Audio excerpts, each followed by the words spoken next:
বাচ্চা কেমন আছো? তোমার আজকে রেজাল্ট দিয়েছে? ও আচ্ছা আচ্ছা, তো দেখি তোমাদের রেজাল্ট কি খবর। এই যে ম্যাডাম আপনি আসছেন, এই যে আপনার ছাত্রী রেজাল্ট দিয়েছে, দেখেন কত সুন্দর রেজাল্ট করছে আমাদের। হ্যাঁ, ভালো রেজাল্ট করছো?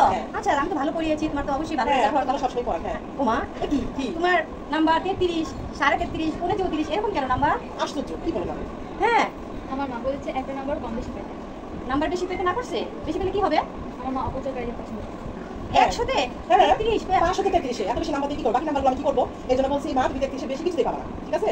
আগে বলবা না আমি যে তোমাকে এত কষ্ট করে পড়ালাম, ভালো নাম্বার পেলে, ভালো রেজাল্ট আসলে ভালো স্কুলে পড়তে পারবা, ভার্সিটিতে পড়তে পারবা, আর তোমার মা বলছে 33 বেশি নাম্বার দরকার নাই, এত নাম্বার পেয়ে কি করবে? আরে ম্যাডাম আপনি যেটা না বলেন সেটা বলেন না, আপনি তো শুধু পড়া না খালি পারেন মিষ্টি পারতেন, সেটা বলতেছি। শুনেন, আমি হয়েছি অলরাউন্ডার, আমি সব কাজ পারি, আমি শুধু লিপস্টিকই না, আমি হাড়ি পাতিল মাজতে পারি, ঘর পরিষ্কার করতে পারি, আমি চুল কাটতে পারি, আমি যে মানুষের যে প্রাথমিক ডাক্তারি সেবা দেয় সেটাও আমি পারি, আমি বাচ্চা পালতে পারি, আমি শুধু লিপস্টিকই দেই না, আমি অল ওভার সব কিছু পারি, আমি পড়াশোনা ভালো রেজাল্ট করতে পারি। তাই আপনার জন্য 33 34 পাইছে, 33 তো পাবে, 33 বেশি 34 আমি কি করব বলেন? এজন্য তুমি কিছু লিখে নাই, জানো আমি 33 বেশি না। আমি তো আমার মাকে বলছি তুমি 33 বেশি 34 আনবা না মা, বাকি নাম্বারটা আমি কি করব, কোথায় রাখবো?